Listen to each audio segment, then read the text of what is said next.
புஷ்பராகம் இரண்டு கண்ணும் குருமணி நீலம் கை கோமேதகம் நகம் கூர்வைரம் திருநகை முத்து கனிவாய் பவளம் சிறந்த வள்ளி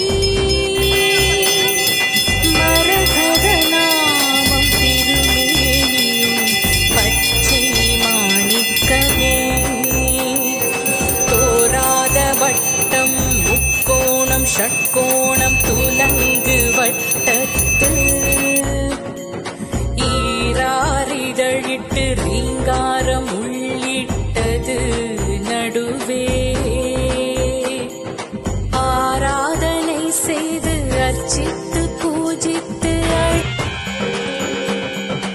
இரு குழை கோமளம் தாழ் புஷ்பராகம் இரண்டு கண்ணும் கை கோமேதகம் நகம் கூர்வைரம் திருநகை முத்து கனிவாய் பவளம் சிறந்த வள்ளி மரகத நாமம் திருமேனியும் பச்சை மாணிக்கமே தோராத வட்டம் முக்கோணம் ஷட்கோணம் துலங்கு வட்ட